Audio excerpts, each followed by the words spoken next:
അസ്സലാമു അലൈക്കും വറഹ്മത്തുള്ളാഹി. എന്താണ് അറിയിക്കുന്നത്? ഈ ഒരു വീഡിയോ കണ്ട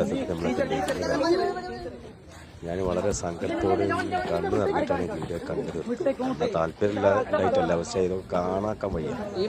നമ്മളെ മക്കളൊക്കെ ഇതൊക്കെ തല്ല് കിട്ടുന്ന കുട്ടികളൊക്കെ രക്ഷിതാക്കളൊക്കെ എല്ലാവർക്കും നമ്മളൊന്ന് ആലോചിച്ച് ഇത്ര ക്രിമിനൽസ് ഇതിപ്പം ഒരുപാട് കോട്ടയത്തോ തിരുവനന്തപുരത്തോ കൊല്ലത്തൊന്നും അല്ലത്. ഇത് നടക്കുന്നത് നമ്മളെ വേങ്ങര ഹയർ സെക്കൻഡറി സ്കൂളാണെന്നാണ് നമ്മളെ അറിവ്, ഹൈസ്കൂള്. ഇതൊക്കെ ഈ ഗ്രൂപ്പിലെ പോലെ ആൾക്കാർ മക്കൾ ഇതിലൊക്കെ ഉണ്ടാവും.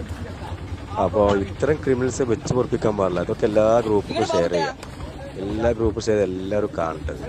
ഇത് കണ്ടിട്ട് ഈ ക്രിമിനൽസാണ് ഇവരൊക്കെ പക്ക നോക്കി. നിങ്ങൾ ഇച്ചേക്ക് അടുത്ത റോഡിൽ ഗുണ്ട ലെവലിൽ ക്രൂരമായി മർദ്ദിച്ചിട്ട് അത് തടയാനൊരു നാട്ടുകാരോ ഒരു പോലീസ് പോട്ടെ ആരും തയ്യാറില്ല. അധ്യാപകരവിടെ ഇല്ല. കുട്ടികളെ വെറുതെ എന്ത് വിദ്യാഭ്യാസമാണ് ഇവർക്കൊക്കെ കിട്ടുന്നതാണ്. ധാർമ്മികത എന്ന സംഭവമില്ല. സ്വന്തം കുട്ടികളെ അല്ലെ സ്വന്തം സബോർഡിനേറ്റ് സ്വന്തം കീഴിൽ പഠിക്കുക, അല്ലെങ്കിൽ താഴെ കുട്ടികളുടെ കരുണ ഒരു സ്നേഹം ഇല്ലാതെ ഇത്രയും ക്രൂരത എങ്ങനെ ഇവർക്കൊക്കെ ഇതൊക്കെ പുറന്നല്ല നമ്മളെ കമ്മ്യൂണിറ്റിയാണ്, മുസ്ലിങ്ങൾ തന്നെയാണെന്നാണ് ഞാൻ മനസ്സിലാക്കുന്നത്. ഇവർക്കൊന്നും മദ്രസ പഠനം വേണ്ടത്ര കിട്ടിയിട്ടുണ്ടാവില്ല, വീട്ടിൽ നിന്ന് എല്ലാ സാഹചര്യം ഉണ്ടാവില്ല. കുട്ടികളെ രാവിലെ ഒരു ഗുണ്ടകളെ പോലെയാണ് വിട്ടുക. എന്താണെന്ന് രക്ഷിതാക്കൾ ശ്രദ്ധിക്കുക. വളരെ സങ്കടം തോന്നിയിട്ടുണ്ട്.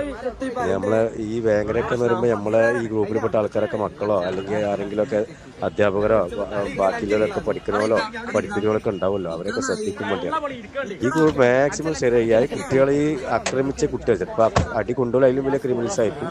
പക്ഷേ ഒരിക്കലും ഇവരൊക്കെ ഒരു തുടർ വിദ്യാഭ്യാസ സാഹചര്യം ഉണ്ടായിരുന്നു. ഇവരൊക്കെ ക്രിമിനൽസ് ആണ്.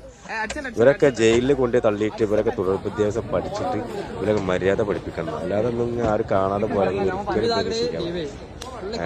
അത് മാക്സിമം ഷെയർ ചെയ്യുക. ഈ കുട്ടികളെ എക്സാം എഴുതുന്നതിനോ തുടർ പഠനത്തിനൊക്കെ തടഞ്ഞിട്ട് അവരൊക്കെ ജയിലിൽ. ഇതിനൊരു തീരുമാനം എടുത്തിട്ടില്ലെങ്കിൽ ഞങ്ങളെല്ലാവരും സ്കൂൾ നിർത്താൻ. ഞാൻ സ്കൂൾ നിർത്തും. എനിക്കിത് കാണാൻ കഴിയണില്ല. എനിക്ക് ജീവിക്കണം, സ്കൂൾ പഠിക്കണം, എല്ലാ ആഗ്രഹമുണ്ട്. പക്ഷെ ഇങ്ങനത്തെ മക്കളൊക്കെ ഉണ്ടായി എങ്ങനെ പഠിക്കാൻ കഴിയും? എങ്ങനെ സ്കൂളിലേക്ക് പോവില്ല?